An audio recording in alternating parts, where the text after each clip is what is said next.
Monsieur le Président de la République, Monsieur le Président de l'Assemblée nationale,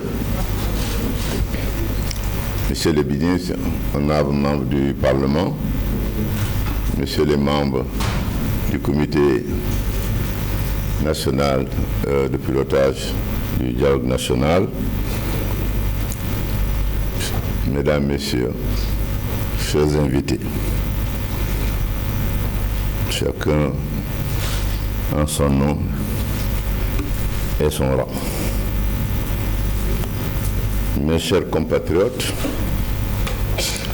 c'est avec un double sentiment de fierté et de total engagement patriotique que j'ai l'honneur de m'adresser à vous aujourd'hui à l'occasion de mon installation officielle comme président du comité de pilotage du dialogue national.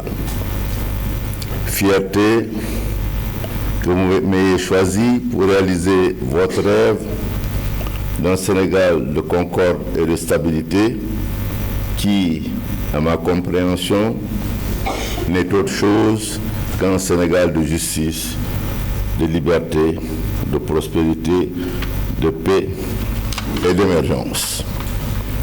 Aussi, vous me donnez l'agréable opportunité de vous exprimer ma profonde gratitude pour la confiance que vous avez investie en moi. Lorsque vous, Monsieur le Président de la République, et les acteurs de la vie politique et sociale de notre pays, vous m'avez sollicité pour conduire les importantes assises de cet organe de concertation que vous n'avez cessé de réclamer avant de le lancer en 2018, je n'ai pas hésité à votre appel.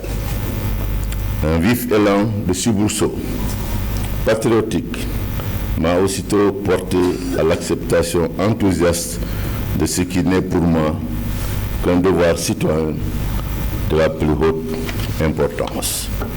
Nous voici donc appelés, nous, membres du comité de pilotage, citoyens de tous les horizons, intellectuels et culturels, à réfléchir et réussir ce pari, aboutir à un consensus qui, faut-il le rappeler, fait partie intégrante de l'histoire de l'Afrique et de ses peuples.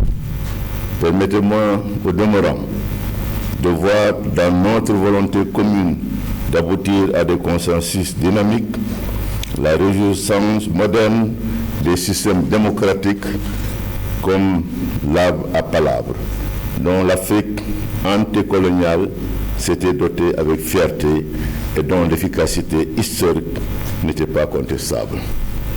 Le dialogue dont nous parlons n'est pas une querelle, au cours de laquelle les personnes cherchent et dévoilent des contradictions qui séparent, divisent, opposent. Le dialogue n'est pas l'énoncé des démonstrations et d'avis divergents par volonté de concurrence et d'émulation crypto-personnelle. Ce n'est pas non plus des discours discordants et discontinus de plusieurs personnes représentant des intérêts divergents, antagonistes et égoïstes. Le dialogue que nous voulons doit être celui qui produit un diagnostic intégrant tous les arguments des participants et une conclusion dans laquelle tous se retrouvent, se reconnaissent. C'est un dialogue pour la réussite duquel nous devons chercher les méthodes et outils qui l'encadrent entre acteurs différents de statut, d'expérience, d'intérêts particuliers, mais tous motivés par le désir et la volonté patriotique de construire un espace d'entente et de stabilité politique et sociale, de paix, où il fait bon vivre pour tout le monde. Monsieur le Président de la République, chers compatriotes, vous m'avez confié ces hautes fonctions à un tournant important de la vie nationale que vous pouvez apprécier. C'est la raison pour laquelle les idéaux pour lesquels je me suis toujours battu, des idéaux de concorde, d'entente et de paix, durant ma carrière de grand commis de l'État, comme on dit. Les missions sur lesquelles, sur le plan national et international, qui m'ont été confiées par mes supérieurs d'ici et d'ailleurs, ont été toujours exécutées à toute la satisfaction de mes chefs et de mes supérieurs. Tout cela entamé et poursuivi dans une carrière m'a armé d'une somme d'expérience que j'ai accepté de mettre au service de mon pays. Somme d'expérience que voici. Ancien breveté le 15 juin 1961 de l'Institut des hautes études d'outre-mer de Paris, nom donné par la France en 1958 au moment de la décolonisation à l'École nationale de la France d'outre-mer.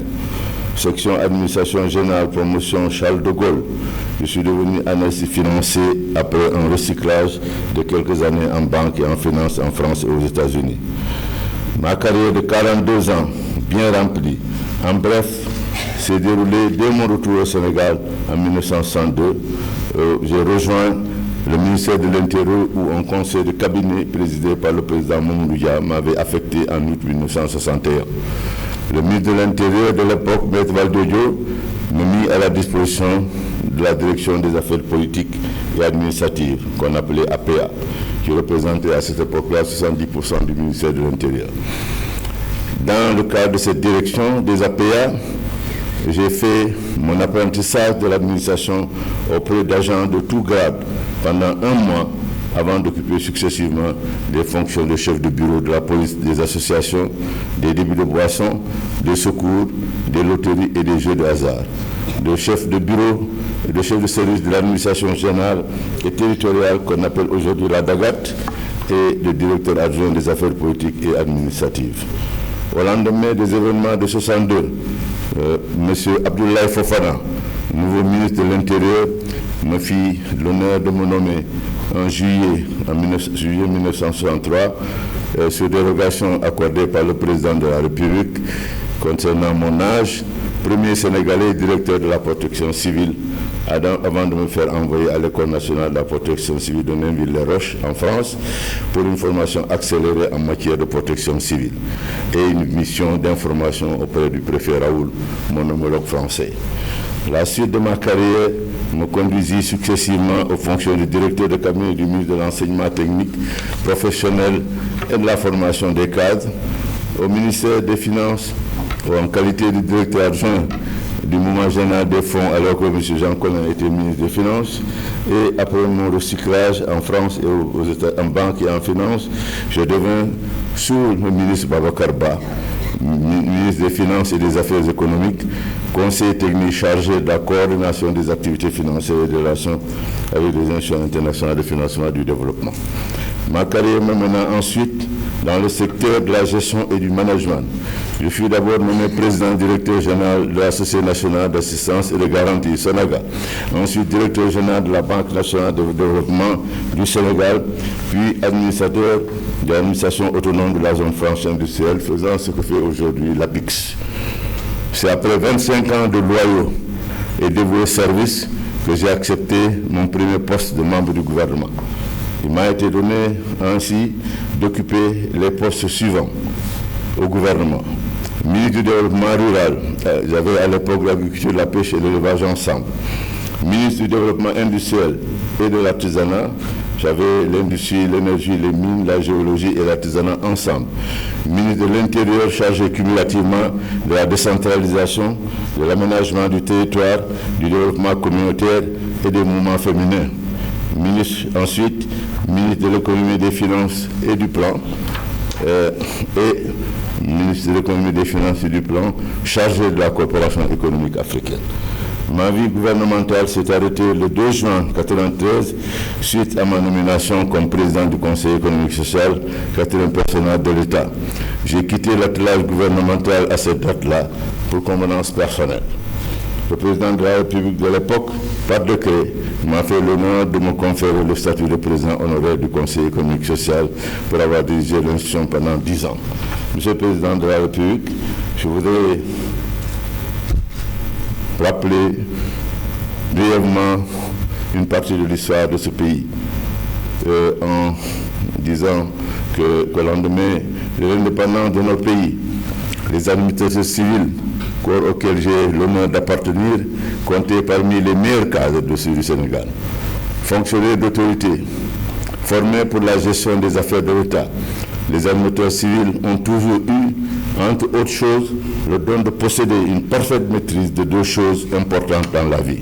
Savoir obéir à l'autorité républicaine dans le cadre des ordres légaux et légitimes, savoir commander dans l'intérêt général qui demeure leur boussole.